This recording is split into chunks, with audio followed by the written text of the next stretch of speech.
This week's show brought to you by Pokemon Go. Make sure to get your Articuno. They're only here this week.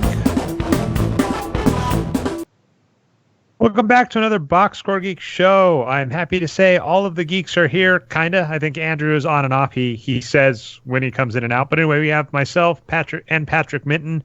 I almost said myself, Patrick Minton. I'm not Patrick. I'm your host, Ray Alvarez, aka Nerd Numbers. Co-host on Patrick Minton. You can find on Twitter as NBA Geek. Say hey, Patrick. Hey, how's it going? All right, and as always, we are produced by our own voice of God, producer, co-host, wearer of all the hats, Brian Foster. You can find on Twitter as Boxscore Brian. Say hey, Brian. I'm Spartacus. Patrick. Yes, I'm also Patrick. All right, so I don't even have the script up, but I think there's enough to talk about, Brian, that we know that I am going to go without a net to start, and I'll grab the script if I need it. We're going to be talking Kyrie Irving, Carmelo Anthony, Pokemon Go, and what was the last thing? See, I'm already failing without the script. It was unrelated. Yeah, very nice. Oh, that was beautiful. Man, Brian, you were on the ball there. Beautiful. We'll talk some games. Well, I'm not gonna lie. Some of your takes in the script, I was like, I don't really care, but we'll give you screen time anyway. Very harsh. We'll give you screen time very much like an Ed Sheeran cameo. We'll see what the audience thinks about that. All right. So, very first topic, Kyrie Irving. This is interesting. It was leaked, and the allegations are LeBron did it. Who even knows? In the offseason, I think it's very wrestling where stories just get drummed up for interest. Kyrie Irving apparently said he is unhappy with his time in Cleveland and has requested a trade and listed 4 teams that he'd be comfortable going with. I'm forgetting the 4th team, but I'll list 3 of them: the Spurs, the Knicks, the Wolves, and what was the first one? Anybody? Am I crazy on this? Well, I'm showing this Zach Lowe article right now, and they're kind of summarizing some of it, but yeah. What was the 4th team? This is just going to drive me nuts if I can't think of it. Anyway, so Kyrie Irving said he's unhappy, and apparently it's kind of strife with LeBron James allegedly, which is kind of interesting because we've had this discussion with like Chris Bosh before, where you can't argue in any way, shape, or form that Kyrie Irving's legacy has not been helped playing next to LeBron James. The only difference being pre-LeBron James, it was Kyrie Irving's team. Post-LeBron James, any team LeBron James is on from here to the end of his career is LeBron's team. So that's about the long and short of it. There are some conspiracy theories saying Kyrie Irving kind of timed this to try and force himself onto the Wolves because, earlier if he'd done this, it's possible there would have been easy trades for other players. Patrick, as the Wolves are showing up, we were talking pre-show about this. It's kind of a pipe dream, but obviously if Wiggins goes for Kyrie, that would be huge for the Wolves, not because Kyrie is great, but because Andrew Wiggins is that bad. I mean, Andrew Wiggins has been pretty bad, and I personally don't see a ton of signs that he's going to get a lot better. I mean, sure, he's only played 3 years, and he's really young, but he's got like 10,000 minutes near something like that under his belt. He's not your typical 3rd year or 4th year player. Well, he has way more minutes than your typical 4th year player. So the signs to me aren't there that he's going to make the kind of leap that, for instance, Bradley Beal did after he signed that contract that we all hated. But what I'm actually going to bring up, like Bradley Beal and DeMar DeRozan, who both saw I'm going to put this in quotes, jump last season. They didn't go from below average player to, oh my God, we're suddenly worth the money. They went from below average player to slightly above average player thanks to a huge hot streak on shooting that, both Bradley Beal and DeMar DeRozan, I question if they're shooting from last season, especially given the kind of stupidity of how they shot, is sustainable. I feel like in Beal's case, it might be. I mean, because what you're looking at is a totally different type of shot selection. If you look at his shot chart, it's much, much better last year than it was the years before that. More shots in the paint, fewer shots from the long two. I guess it's possible his shot selection might regress again. Don't think that's extremely likely. So I'm kind of inclined to believe Beal's improvement, whereas DeMar DeRozan, I mean, he's been in the league now, 8 years? I'm not really inclined to believe that he's fundamentally changed as a player. Yeah, and actually, I'll walk back because DeRozan, I remember at one point in the season was shooting like over 50% from mid range, was like the best mid range scorer in the NBA. You are right. You can go to Bradley Beal. There's a shooting table at Basketball Reference. If you go to Brad Beal, you're right. This season, he actually is taking fewer 2-pointers, which is good. So he's taking more threes. He kind of he almost cut his 10 to 16 footers in half. Dropped his 16 3-point shots by about 1%, and then upped his 3 points by 8% in terms of his total shot attempts, and then shot well from it. So, but your point still stands though that he's nowhere near a max player. He's on a max contract, but he's like he's a good player. He's not a max player. It's the Klay Thompson kind of point where if you're a role player and it's just scoring, you have to be absolutely phenomenal for that to ever be justified. Right. And let me see if I can get his true shooting is 60%, which is really good, but it's just worth noting the elite players like Kyrie Irving, players like LeBron James, they shoot that well as rebounding, passing, whatever. So it's kind of like if you only do one thing, he'd have to be shooting 70% for him to really be a max Dre, player. I want to add to that. Position really matters here, right? So if you're a center or point guard role player that's really, really good, you might be worth a lot of money because you have so many more opportunities to do stuff. But you're just a wing role player that just only shoots. There's so much less for you to do. You really if you're a wing, you almost have to be a star to really earn that check. I mean, Beal is basically doing what he's being asked to do, right? He's shooting from the outside and at the rim and doing really well. But it's just not as important a job as, say, John Wall or Gortat on that team. Yeah. And I mean, and that kind of improvement is like you're looking at probably your best case scenario for a player like Andrew Wiggins, but Andrew Wiggins is going to make so much more money, right? So if I had Beal for like they're talking 12 about 5 or 15, years, $150 million for his extension, and that would literally just be a kick in the nuts for Timberwolves fans because you're in a situation now where you have Karl Anthony Towns, you have Jimmy Butler, Jeff Teague is a pretty good player, so fine, and that's decent core. And your primary goal right now is, okay, you got like 4 to 5 years of Karl Anthony Towns to surround him with talent before he's going to hit a free agency where he gets to go somewhere else. You got to maximize the talent in that 4 to 5 years. If you lock up a third of your cap in Andrew Wiggins, you're never going to get past round 1 or 2 of the playoffs. It's just a disaster. We were looking at this pre-show, and an impressive feat. Andrew Wiggins took the most minutes of any player on the Wolves and was a negative wins producer. So not just bad, like bad to the point of, Karl Anthony Towns played amazing for a second. He's second year, right? He was second year. He will be third, yeah. Will be a third-year player. Was a second-year player. Jeez, he's so amazing. But amazing for a second-year player. And basically, it didn't look as good at the end of the season, 31 wins or whatever. And in part of that was Wiggins was erasing some of the amazingness of Karl Anthony Towns. And, I think he's going to be in a rare club. I actually kind of want to look over the stat now of players that played 3,000 plus minutes with the negative wins produced for the season. Because that's actually impressive. It's really hard to be that bad and get the minutes because usually teams realize. And it is an interesting case of EA points where the league seems to have caught up that scoring efficiency is at least more important. We saw a jump in that this season in terms of average efficiency. Morey ball seems to be getting popular. And the fact that we still have people, I don't want to say the specific analyst's name, but they work at a place that rhymes with CBS. I saw them on Twitter, and they said today that they thought that Andrew Wiggins was more valuable right now than Gary Harris on the Nuggets. And he is, for sure. Valuable in the sense maybe of signing, but you look at the two and like Gary Harris is really, really good for a first-year player, and Andrew Wiggins. No. In terms of perceived value, though, like the return you could get in the market for Andrew Wiggins is much higher. No, we both know that's because the market's idiotic. Hey, Dre, before we go too far, can I add to your previous point there about Wiggins versus Towns? Because I've got the numbers right up on the screen right here. So they both played almost identical minutes, barely over 3,000 minutes. However, Wiggins was negative 3.6 per 48 points over par, and Towns was 3.9. So they are almost exactly canceled each other out per minute. Wiggins was negative 1 win for the season in all those minutes. Towns was over 14. So That's Brian, a big difference. I love it when you name the shows because it saves me work. This one, a good candidate ahead of time. So you have to name it regardless now. So you have to come up with a better if you want.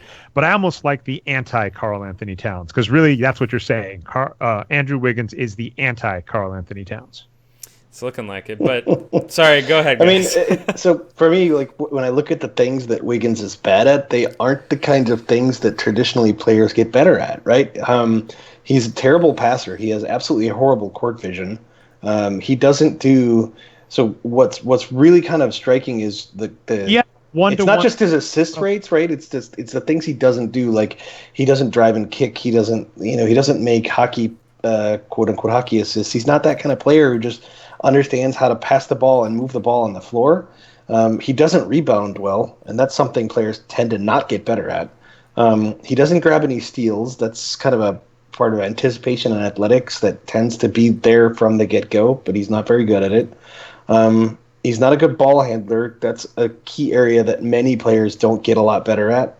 And so for somebody who takes as many shots as he does and gets the ball as often he is, to be such a poor ball handler is just a real big problem, right? You know, the only thing he's above average at, according to the numbers, Patrick, and this is in our numbers, wing is the weakest position. So we have point guard, wing, and big.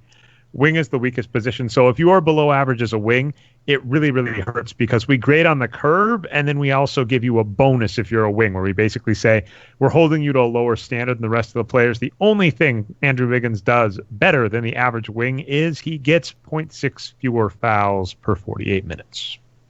Which is probably also why he gets fewer steals per 48 minutes. Fewer steals, much few. The average wing gets 5.2 defensive rebounds per 48. He gets 3.6, and we'll note that in the wins produced formula, I don't know a lot of people realize this or know this, but wins produced, points over par, we adjust for team rate. So, for instance, I may never get back to talking about this, but Dean Oliver wrote a post criticizing Russell Westbrook's MVP bid, and he pointed out Russell Westbrook had increased his rebounds on free throw attempts. So, the second free throw on defense.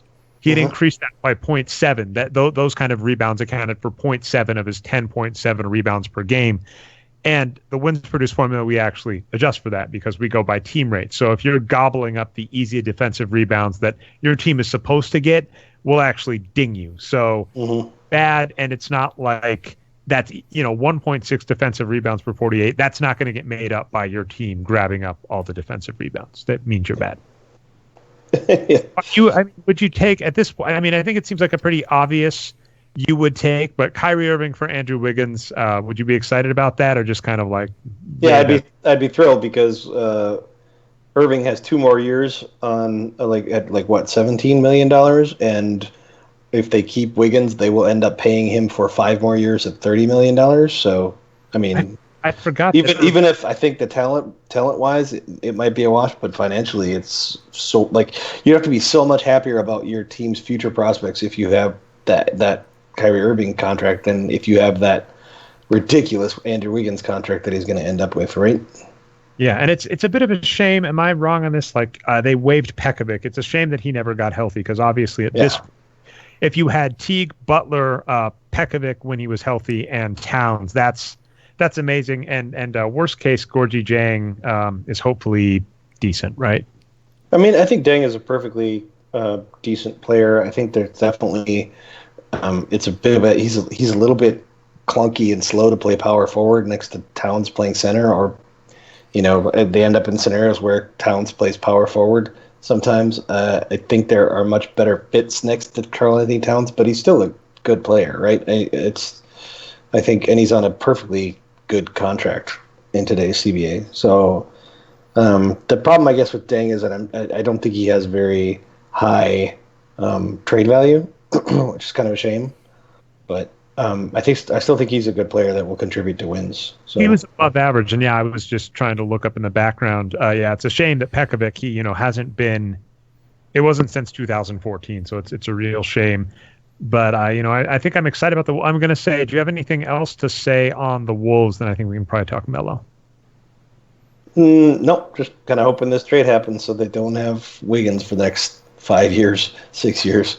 I got a couple of things, Trey, on Kyrie Irving real fast. What do we got? So, first of all, I noticed a few people making this tweet, and the one I'm going to show is "Love These Knicks." Kyrie Irving could. 'Cause I don't want people to follow the wrong person. It's love those. He's a libertarian, so if you don't like libertarians, don't follow him. So if there's to love these Knicks, though, I'd be even more amused at this point. At any rate, I agree with him here, which is that it's very possible the Cavs could get more talent back if they don't do this Wiggins trade and they do some of these other trades that, maybe were in this Zach Lowe article I was just showing. They could get more talent back than they give up for Irving. Like, he's an overvalued player. He's, like you said, he's a good scorer, but if they get a nice package back, that could be even more. And then my tweet about this, Irving took more shots per 48 minutes on the Cavs than LeBron. Irving took more shots per 48 than Jimmy Butler, than James Harden, than Kevin Durant, or than Steph Curry. So my conclusion was, well, if he needs even more shots than that, he just wants to be the next Westbrook. That's what his goal is right now. He wants to put up 33.2 shots per 48 minutes like Westbrook. So, I don't know. Flat Earth is getting to his brain or something like that. Sorry, Kyrie Irving. I can't agree with you here. Well, I was just going to say, I totally do understand. I've never understood the people that are all screaming at her trade Kevin Love, because between Love and Irving, it should be clear to anyone with a tiny portion of a brain that Love is a better fit next to LeBron James than Kyrie Irving is. I mean, Kyrie Irving needs the ball to be effective. He's a player who he's an astounding finisher under the rim. He's really good ball handler. He needs the ball to be effective. If he's just an off-ball player, he's not as effective. And LeBron James needs the ball to be effective. Kevin Love doesn't. Kevin Love doesn't need 500 touches a game to be effective. He can spot up and shoot. He can post up. He can do a lot of things. He doesn't need to be a primary facilitator to be effective, although he can be if he wants to be. And when you have LeBron James on your team, there's just no question you want to put the ball in his hands as much as possible. So you need to surround him with players that don't need the ball to be effective. Kyrie Irving is not a good fit next to LeBron James. He should always have been the piece that you wanted to trade if you're a Cavs fan who's like doing your Monday morning quarterbacking and like team management exercises. Irving is clearly the piece that should go. Absolutely. And I mean, it's funny because I got a little bit of hate because I had pointed out back in the day, I said I thought Matthew Dellavedova was a better fit. I was wrong, not because I was saying that Dellavedova was a better fit than Irving. I was wrong because Dellavedova didn't really advance like you'd expect. He had a promising rookie season, and even on the Cavs kind of went down. And then when he got to the Bucks, he was just terrible. But they're still giving him money, so good job, Bucks. What the Cavs need is the modern equivalent of Ron Harper, right? They need a point guard who isn't really a point guard. They just slapped a point guard label on him. They know LeBron James is going to have the ball most of the time anyway. And you play like the Bulls did, right? You have Pippen and Jordan, the primary facilitators, but you have a guy who's like 6'7" and can guard anybody and is a huge mismatch defensively against most of the point guards in the league, right? Oh, absolutely. And I mean, there's a possibility to do it, but I don't have a lot of faith in Cleveland, seeing as I don't even think Griffin's plan was that smart because, right, he was trying to get Paul George, and I believe that was at giving up Love, so that would have been hilarious. I was laughing at that. But he was trying to do that, which was a better move than anything they've done since. And now, but how we not talk this, by the way, Derrick Rose to the Cavaliers. This is hilarious. I can't believe I was so interested in Kyrie because he's still relevant. That is a diss at Derrick Rose. Wow, I can't believe I forgot Derrick Rose. But this is amazing. The drop in terms of moves the Cavaliers have made since trading for Kevin Love and getting LeBron James to now signing Derrick Rose, and it looks like Kyrie's on his way out, but not for anything good. Here's a question to put you on the spot, Patrick. Do you think the Cavaliers can still win the East next year with Rose and no Irving and Rose? Easily. Yeah. Really? Right. I mean, look at the teams that LeBron James brought to the Eastern Conference Finals in his first stint at Cleveland. Just surround LeBron James with players that don't completely and abjectly suck, and even some of them can suck, and you're still going to win 50, 55 games. I mean, yeah, and it's LeBron James, right? I mean, I have no doubt in my mind they can still win the East.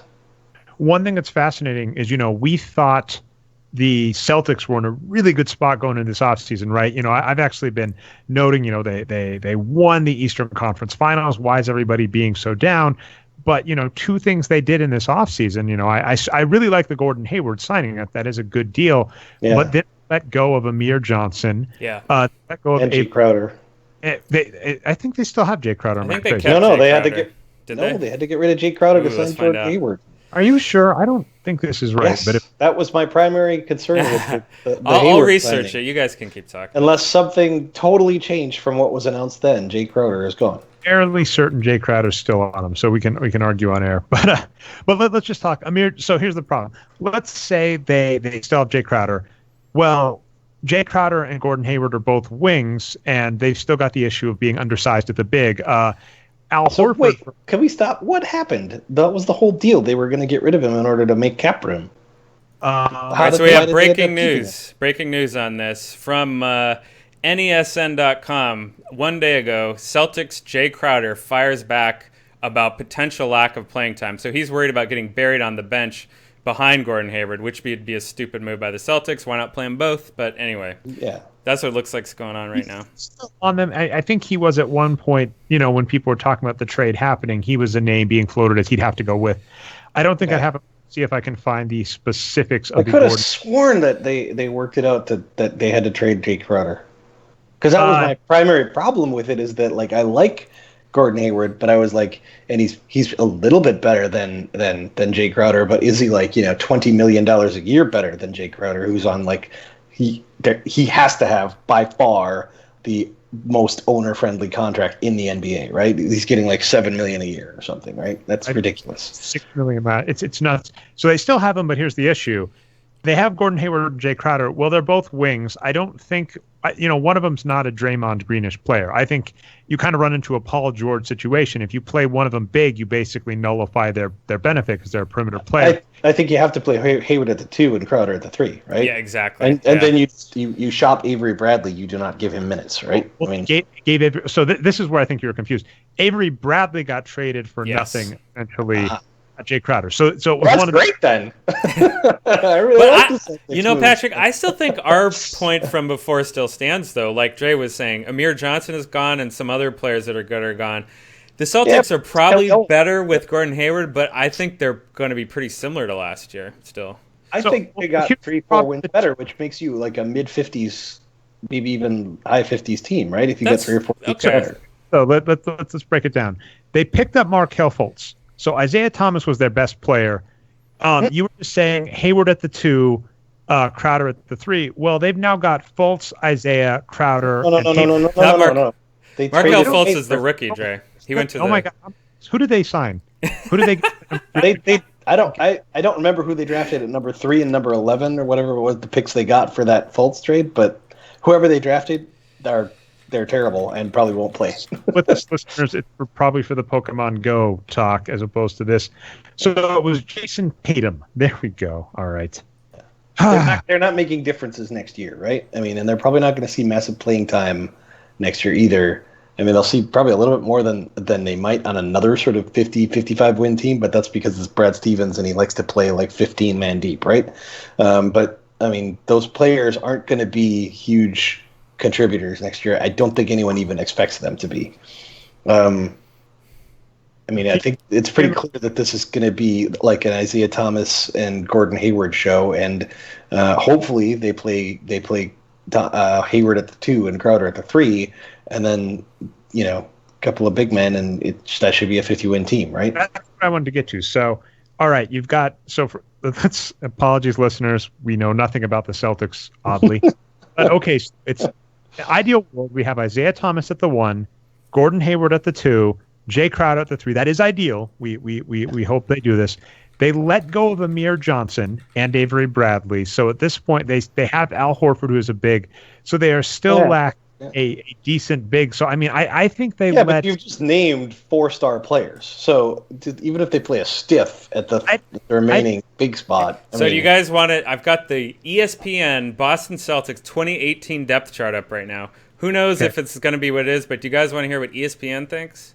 Okay, let's go. They're saying Isaiah Thomas and Marcus Smart at point guard, Gordon Hayward and Terry Rozier at shooting guard, Jay Crowder, Jaylen Brown, Jason Tatum, whatever else at small forward, Al Horford and Aaron Baines at center, Marcus Morris. Oh, Aaron Baines, that's right. Yeah, and Marcus Morris and Semi, and I don't want to pronounce his last name, at power forward. So, I'm getting a little more excited now because Marcus Morris is the good Morris. He's Pistons Morris. He actually just kind of rebounds and doesn't take all these bad shots like Markieff Morris does. I know we talk about brothers Aaron a lot. Baines is a very good backup big there. This is a decent lineup, but again, yeah, I think you're right. Mid-50s at most. When you said Marcus Morris is the good Morris, you are correct, Ryan, but last season he was a .6 wins per 48 and negative points over par player. He's better than Mark, but that's not... But they still have 4 all-star caliber players. You could put a Steph next to them and win 50 games, right? They're going to win 55. We're turning into an ESPN show, but I'm not giving you Al Horford. Al Horford was a good but not great player. He's in his 30s. He's probably going to be he was not a great rebounder, and he's probably going to be played out of position at the 5 again next season. I'll give you 3. Yeah, he'll be borderline, like a little bit worse than like an all-star. But like seriously, let's compare this to those Denver Nuggets teams that won between 50 and 60 games every year, and it was also like that. It was like a collection of really good players, and often there was one at most superstar, and sometimes it was Andre Iguodala in one year, it was Billups in other years, but it was usually one at most superstar. This Celtics team is just like that, right? They have. I don't think there's any doubt that Hayward and Thomas are both very good players, all-star caliber players. We usually agree that Jay Crowder is at that level too, right? Yeah. And then you have Al Horford, who's an above-average big. Like the remaining player would have to be spectacularly bad for that team to not win 50 games. I guess. Right? So funny enough, this started with me actually agreeing with you, where I was saying, can the Cavaliers still take the East? And the answer was, well, the Celtics, I think they either marginally improved or held the course, which was a mid-50s team, which is kind of a bummer with how they were sitting, because really they need a big and they haven't filled that need. But to your point, I'm basically saying it's kind of a shame because the Celtics were like, had half a leg of a lap in front of the Cavs and just needed to kind of put on the burners, and they didn't. And so I think provided the Cavs, as long as the Cavs keep Tristan, LeBron, and Love, they'll be able to hang with them in the playoffs as long as they're either Rose doesn't completely fall apart. I mean, you never know. Guys like Kyle Korver are probably going to stick around. Richard Jefferson might still have some gas in him. I mean, it's like, the other players are never going to be bad enough to make a team that has Thompson, Love, and LeBron, not be in contention in the East, right? If this is in the West, and there was teams like Golden State and Houston, I think are going to be a step above Cleveland for sure, and San Antonio. But this isn't the West; this is the East. So you're looking at the Celtics. Maybe the Wizards make another little leap there. You never know, because I'm thinking about the Wizards is that based on seem to vanish in the playoffs. I don't know what it is. So I know, but look at Otto Porter's trajectory, right? That could be a really good team. Let's say Beal gets incrementally better again, and then Porter looks like he's on the way to superstardom, right? And if that happens, that becomes a really, really good team. And Wall, I got to give credit where credit's due, because I thought he was a bad signing at the end of his rookie contract, but he did make the jump. Maybe a little overpaid, market value. He's getting paid what he's worth, but he might be a little overpaid what we like, but he's a really good player too. So yeah, the Wizards are a good team, but I think it was the same problem this year in the playoffs, which is basically if your top star can't compete with LeBron, the Cavaliers always have a chance.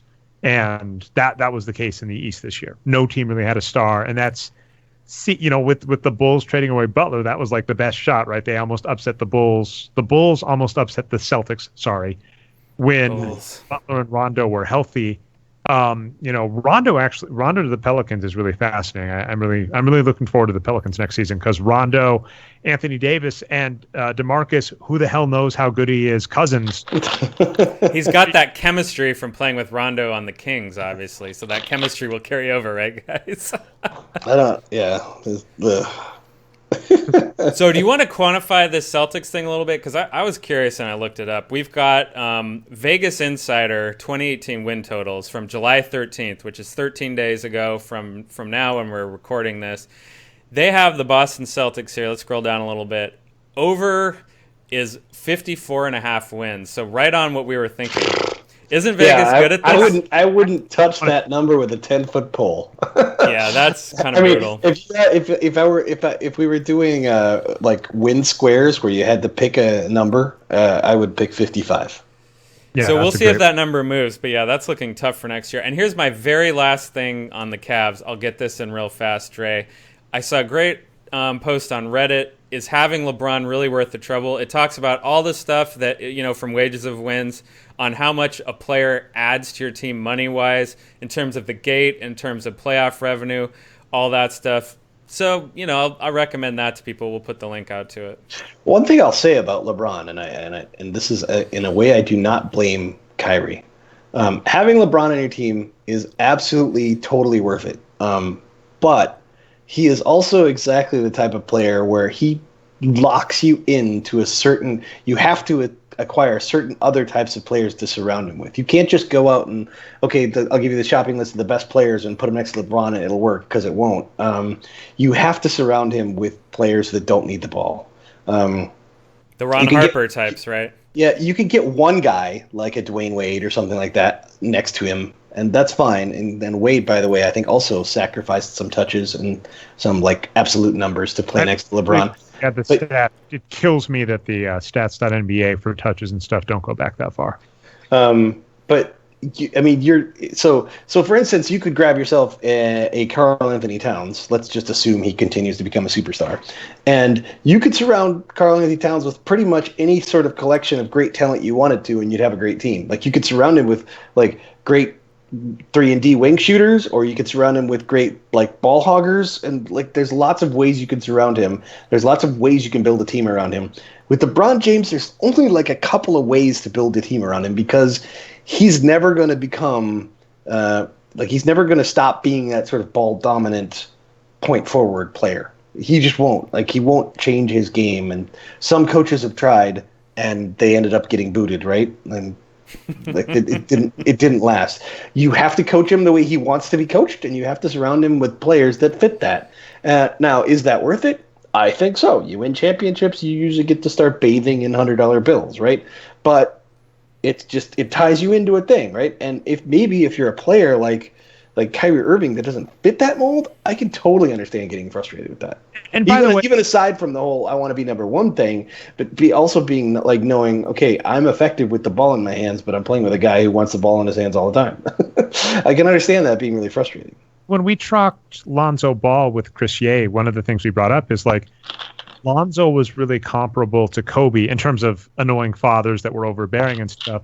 And the only real difference is the social media access that we have now, and the fact that organizations like ESPN will give mic time to Lonzo's father, whereas back in the day, whatever organization, ESPN I think was still around, but not as big, would not give Jelly Bean Bryant the mic or a column or whatever to just talk.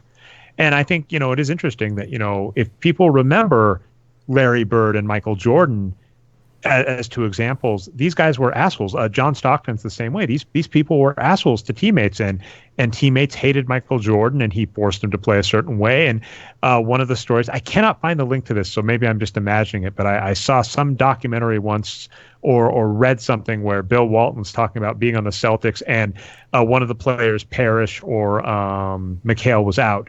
So he got to start, and Larry Bird came up to him before the game and said, by the way, don't think that you get touches just because you're starting. Those are my touches. Those are Parrish's or McHale's, whoever was in's touches. You don't get those touches. So, playing with star players in the past has had this issue, right, where you have these dominant players like Bird and Jordan, and I'm sure others, Kobe in the 90s, whatever.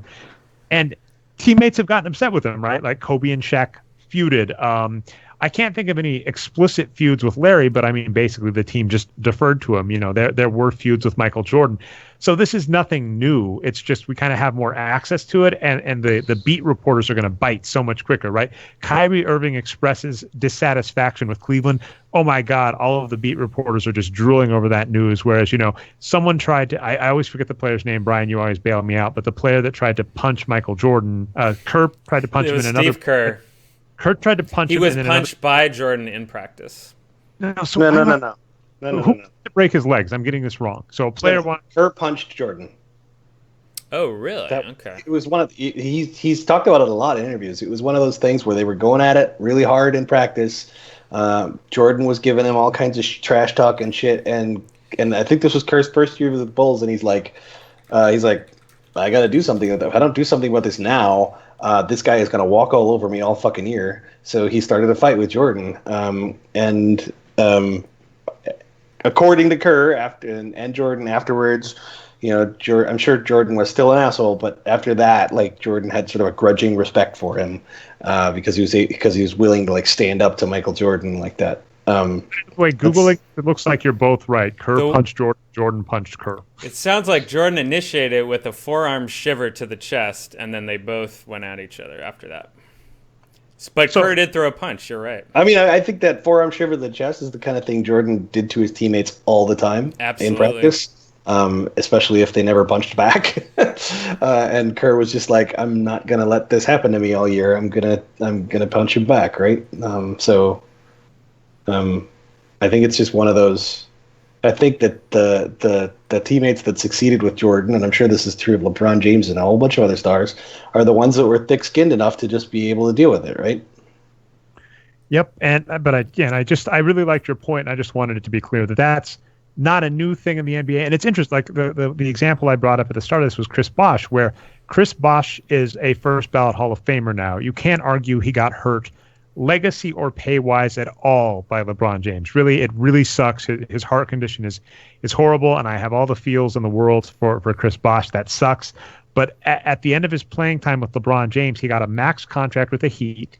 He got 3 consecutive All-Star games with LeBron. Nothing got hurt except for some of his individual stats, which were made up for, in my opinion, by All-Star games, titles, etc.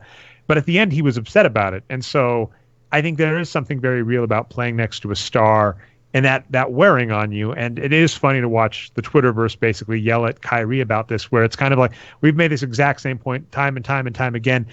We all kind of put athletes on this different pedestal where you might have a job where your company's succeeding and your stock options are going up and whatever, but all of your coworkers are assholes and you're like, I just don't want to work here anymore. Mm-hmm. So that's all I got there.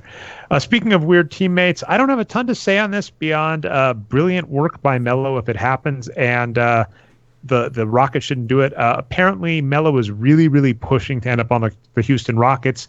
Him and the Knicks are going back and forth, and he's trying to push out, and he's trying to go to the Rockets. This happens to be perfect because the Rockets could just trade Ryan Anderson for Carmelo Anthony and picks or whatever else you need to do if they want him. And that moves essentially a push with Clint Capella. If you have Chris Paul, Trevor Ariza, James Harden, Carmelo Anthony, and Clint Capella, that's not really that much different than if you have Ryan Anderson plugged in there. So it might be. I mean, Melo's presumably going to take 20 shots a game, and Ryan Anderson isn't. And if Melo does that, then James Harden takes fewer shots or Chris Paul takes fewer shots. I don't know that works out so well. On the other hand, if you get international version of Melo who, doesn't hog the ball and doesn't take all the shots and doesn't just play iso ball and actually plays off the ball, because the other 2 ball handlers are way better facilitators than him. If you actually get to see that in the NBA, I'd be curious to see if then Melo all of a sudden really is the star that everyone thinks he is. To be fair, though, we're at the point, too, where Melo is old. I get so bugged that people do not take into account age and injury. It's the same with Derrick Rose going to the Cavs, people being saying. It's like 4 seasons ago, you want to have that optimism. After the first injury and come back, fine. Yeah. Melo got injured a few years ago right before the All-Star game and just does not look the same. He's in his 30s, so it's kind of like Sure, hoping for optimism with Melo now is fine, but I just more to the point. I see this as Melo has always seemed like a very savvy player off the court in terms of getting himself in good positions. Right, he joined the NBA when his stock was the highest. He took the most money with the Nuggets with giving him the least flexibility. Right, he signed in for like a 5-year deal, but then got himself traded with his bird rights to a huge market, and then got another big contract. He stayed international ball, so if at the end of his career he manages to stay getting paid while going to a contender, I just got to applaud Melo and say good job. And then my only take back is I agree with you. Like, this is not a good move for the Rockets because they have 4 potent scorers in Harden, Paul, Capella, and Westbrook. Not Westbrook. Harden, Paul, Capella, Ariza. This is good. I don't know. And they have 3 potent scorers. Sorry. And all Melo can really do is take points from them. And his scoring in the last couple of years has not been great. He is not an efficient shooter. Yeah, to go back to the Ryan Anderson point, Dre, here's what I would say, like, probabilistically, which is, how we always think about things, I guess, right? It is likely that neither Anthony or Anderson would really affect the Rockets' chances. It's going to be mostly Paul and Harden, a lot of Capella, some Ariza. Everyone else probably doesn't matter as much, right? But I would agree that Anthony is more likely to be a negative effect, has a lower floor than Anderson. But Anderson might have a higher ceiling. Like, if he's healthy, he might actually hit some threes and get some rebounds. So pretty lateral move, but overall bigger potential to be bad. Yeah. So don't do it, Rockets, if you want to compete. Do it, Melo, if you want to at least have a shot. Like, for Melo's case, right, he's just never going to be at the same caliber as other players on these competing teams. But if he can be the 5th best player on a contender, go for it. Well, yeah. Yeah. The problem is whether he, takes shots as if he's the 2nd best player. Which has been his MO. Even, that's what happened with Jeremy Lin, right? He basically got mad at Jeremy Lin because a more efficient scorer who got the ball first came in front of him. Melo has played half nice a bit, and then it just doesn't seem to last. We've kind of seen this with other.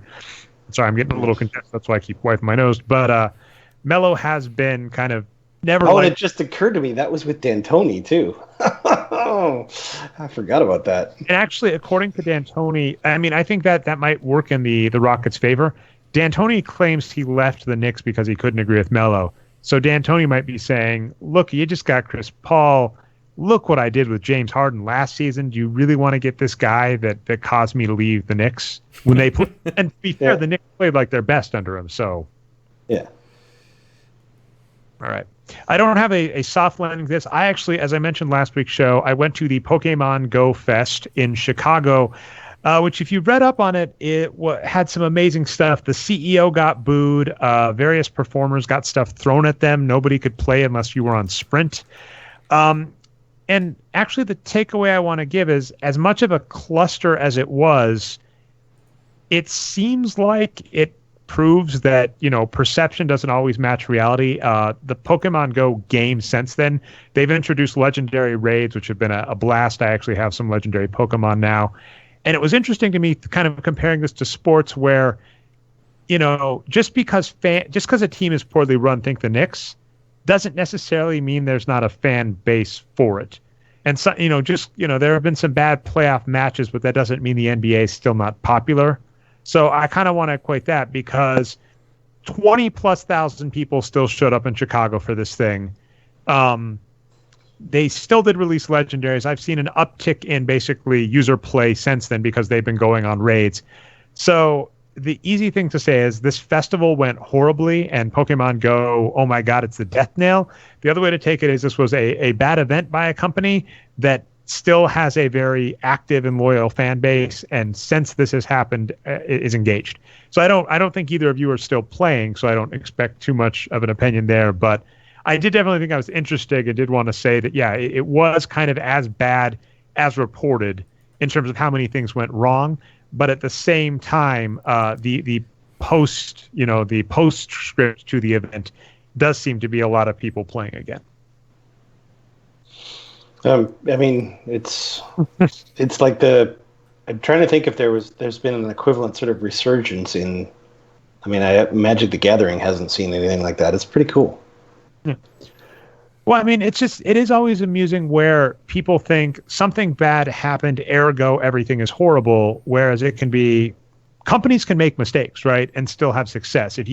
I was a big fan of Google history. I read up a lot on it when I worked there, and Google made lots of dumb moves in their first couple of years, and yet still managed to come out successful. So I think it's the media I think always kind of has a spin, and I'm not even saying the spin is always wrong. But it just in this case, I'd say it's funny where I agree that the festival itself was a complete disaster logistically. I have a friend who lives in Chicago and is like, anytime they do a concert in this park, because it was in Grant Park, anytime they do a concert, Wi-Fi just drops and nobody's cell phone works because it's just too congested. So had they any research ahead of time, it would have been obvious. If we want to run this, I'd have been like downtown Boston because of like PAX. You should do it downtown Boston where we've seen a lot of nerds with Wi-Fi and cell phone gather. Doing it downtown Boston didn't work. Oh, so they didn't set up a Wi-Fi infrastructure for the event? It had Wi-Fi infrastructure, and only Sprint brought cellular boosters. So the only that worked was Sprint. But so, I mean, it was just poor logistical planning, but, still seemed to work out. And my last takeaway I'd give is, at one point, because everything was failing in the park, they tried to have this huge event in a park, which is like a few city blocks wide each way. They expanded the radius 2 miles around the park for all of the bonus stuff that was supposed to be happening in the park for the people who bought tickets, myself included. And that seemed to run a lot better. And it almost seems like, to me, the right type of event for Niantic to throw is citywide kind of stuff. So instead of everybody being lumped into one location, have it spread across the city, and then it gets to be a lot of fun with people kind of going around the city, and you just choose good walking cities. Chicago's a good one. Boston would be a good one. Denver, by the way, would be fantastic. So that's my 2 cents. I don't have too much, Dre. Sorry. I hate to admit this. I've never played a Pokemon game. I'm a little too old. They came out when I was in college. But I still like Pokemon, and I wish it to do well. I think that the fact that it's the first ever, mainstream augmented reality title is really important. Augmented reality hadn't really broken through before that.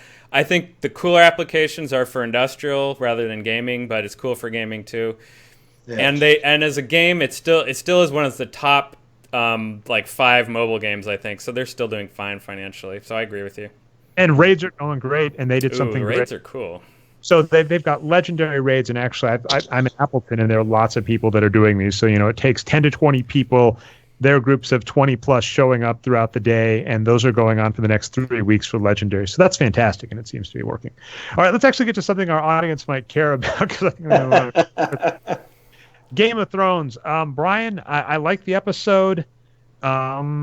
But you had more thoughts, so I'll let you in first. I'll let Patrick respond, and then that can be our show. Oh, do you want me to? Okay, I'll run through all my stuff because it's kind of a lot, and we're getting to the end. So I'll do it real fast. I've liked both of the first 2 episodes of Season 7. We haven't talked... I mean, we'll just talk about the second one. The first one was just kind of set up for this, I guess. But my favorite thing about it is it sets up Cersei as being a worthy adversary for Daenerys, that she's not just going to keel over and die like she was looking like at the end of last season. But I'll let you go. Yeah. So especially the Qyburn and obviously the Euron stuff. Qyburn is great. We are currently working on a situation or a solution, my lord, for the dragons, and they show Chekhov's ballista out there. They're going to fire some ballistas at those dragons. That's exciting. Yeah, and of course, killing... point blank range in a cave next to a dragon standing still. That was different. That was a crappy. It was a skeleton that didn't even have thick skin and armor and shit. And the thing it didn't shatter the skeleton. Very crappy execution, but I like the concept. So hopefully they'll go somewhere at that. And my prediction is that one dragon will die from that ballista. One dragon will need to put some Visine in their eye from that. But one dragon's going to die, and then the other 2 dragons are going to be like, whoa, we should dodge those bullets now, and then they won't get hit again. So now the Euron stuff, I'm thinking about that in terms of wrestling, right? So they spent this time building up the heat for the Sand Snakes, right? The daughters of Oberyn, who was killed by the Lannisters, and they spent a lot of time doing that, and no one was kind of happy with that, really. And so they just kind of kill off 2 of the Sand Snakes to build up Euron's heal heat now.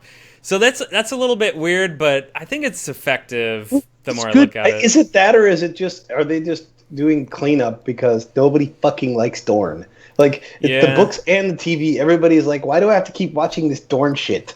Like, just go back to the story I care about. Why are you distracting me with all this crap happening in Dorne? Like, I like one of the, and I don't know if she was the one that survived. I don't think so. I liked, the chick who was also in Iron Fist. I can't remember her name. I like her as an actor, but the other 2 Sand Snakes, just blah, blah, blah, blah, blah. It was the 2 lame ones that died, I think, Nymeria, the human, not the wolf. More on the wolf Nymeria later. Yeah. And the other one was, I can't remember, but yeah, it was 2 minor ones. Anyway. Oh. Yeah, no, I mostly agree, but we'll see. Like, maybe they can pull something out with Dorne, but it's been a slog. And he put it in the script in wrestling terms, and what he said is they basically had 2 of the Sand Snakes' job to job. Euron. It's huge, and I actually really like that because, we've had Euron do this a few times, right, where he shows up, he talks a big game.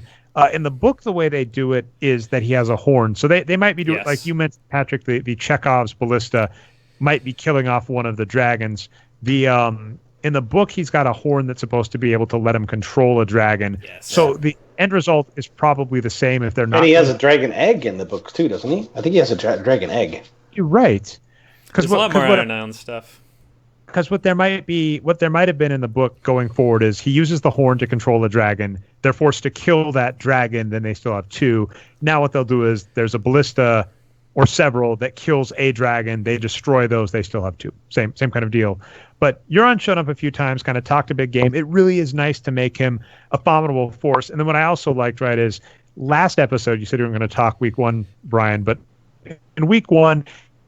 All of these people, you've got Tyrion sitting next to Daenerys and everybody else, and they're planning, and we're going to attack here, we're going to attack here, we're going to attack here. It's a chess game. They're coming to win. and move 1 is they just get utterly obliterated. And that's kind of nice. It would have been boring. George R.R. Martin and Game of Thrones has never been the traditional hero whatever. So it is kind of nice that he's just like, yep, that beautiful plan that I spent an entire episode crafting, all went to hell in one episode.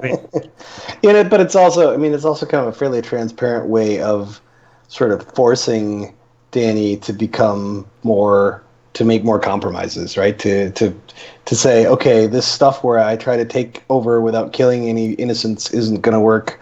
So instead, I'm going to go ham with my dragons and burn everything to the ground. Totally and agree. Basically, it's kind of a thing that all of the quote unquote heroes in Martin's books always go, like they begin with these like innocent intentions, and then they end up as corrupted, compromised individuals. You look at like the way Robb started, and the ones who don't get corrupted get killed, right? And you look at the compromises that Jon made, and you look at the compromises that Robert. Robert was kind of a dick anyway.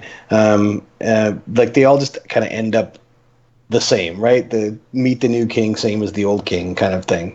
And I think that's the plot line is playing out with Dany, right? She has all these noble intentions, but in the end, she's probably going to be just as bad as all the other. Gotta be, right? Setting her up for a heel turn and some Targaryen madness. I would love to see that. Well, it's interesting, right? Is she said, I'll be fascinated to see where this goes, because she said he can come and bend the knee, talking about Jon, King of the North.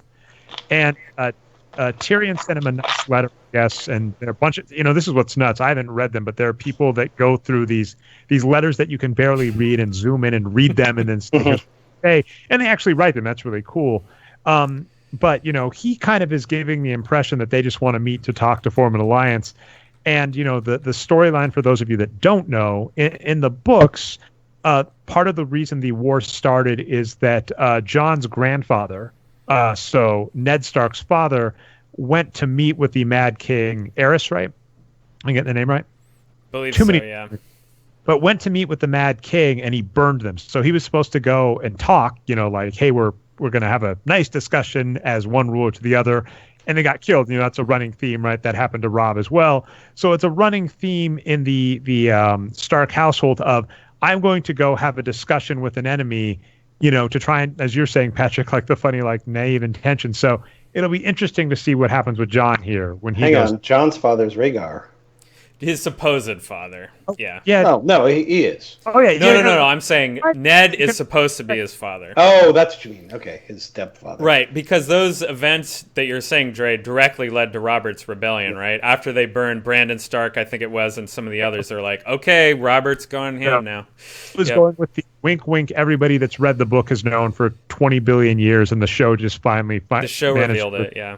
You're right. So it isn't his official grandfather. You're right, Patrick. So apologies, but yes, the Stark line, and now John, the next king of the North, is following the same path. So we'll see if history repeats itself. Yeah. So Dre, my next thing on this list is the Nymeria the Wolf scene. Such fan service, right? Having Nymeria come back, but then they backstab the fans in the middle of that scene by having Nymeria turn away from Arya. And of course, it was really cool special effects with the giant wolf and everything. So I love that twist. You know, it's like almost like a wolf red wedding, except the wolf didn't die. I loved it. I had a friend that just pointed out that really odds are that wolf pack shows up, and they just needed a scene to remind people because it's been like 4 seasons since a dire wolf has really mattered in the show. Yeah, so they could still be on Arya's side. Is Ghost still alive? We don't know, but we haven't seen Ghost die. Okay. In the books, he has dreams of him, right? I seem to recall, but yeah, that's in the book. That's what I was. Brandon's is still alive, right? What's Brandon's wolf's name again? Summer, right? Summer. So is Summer still alive, right? Yeah, I believe so. Believe so. Those are the last 3. Yeah. I feel like make him run away, and I forget if Shaggy Dog's alive. I forgot what happened. Shaggy Dog is dead. Shaggy Dog was given to Ramsay Bolton. Oh yeah, that's right. And he cut off. Yep. Yeah. All right. Well, that is the state of the dire wolves and Game of Thrones. Anything either of you want to wrap up on it before we head out? I do have one last thing. That is, Giannis gave a Game of Thrones style comment that I liked.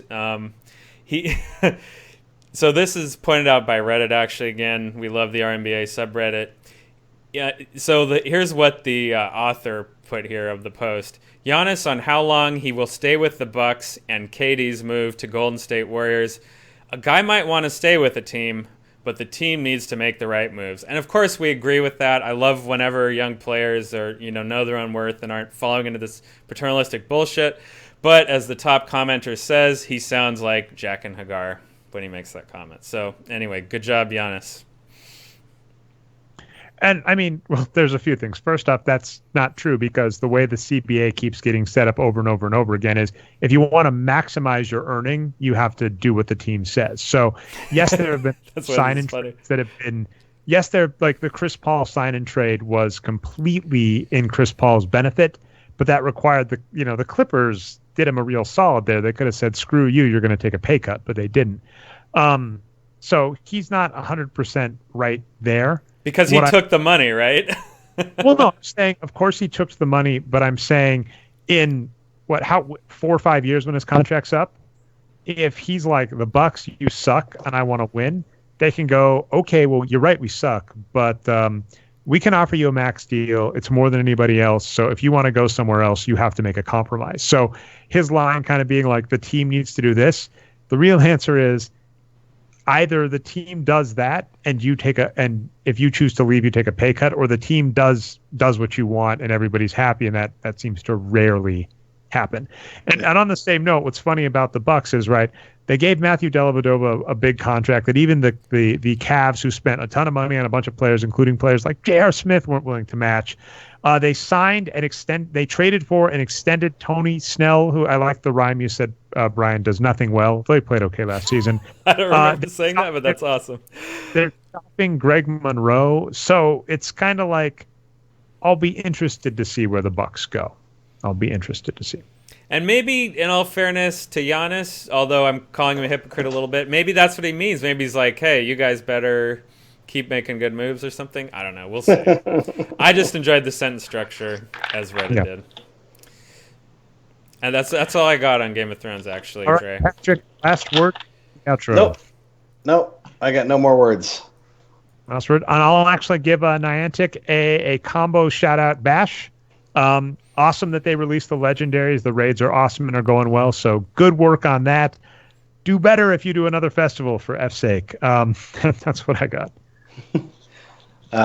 So my shout out today is to a group of people. I'd like to give a shout out to all our transgendered veterans or people currently serving in the military. Rough day for you guys today. I'm very sorry that your service has been disrespected in this manner. I think it's disgusting. Everyone should have a right to serve. I personally never chose to serve, but I've always been grateful to the people that did. I'm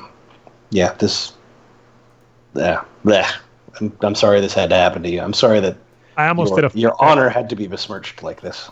I was going to say, I almost did a fuck that guy, and let's actually do that to Donald Trump, who... Fuck that guy to the reason you're having this bad day, but shout out to you guys. In the future, if you're listening to the future, this is the day Donald Trump decided to say, we'll see what happens, because I'm reading some back and forth where they don't know if he has the logistical ability to do it, but he is saying that if you are transgendered, he is not going to let you serve in the military. And currently, a lot of stats I've seen coming out are saying like 15,000 plus, and many have, including...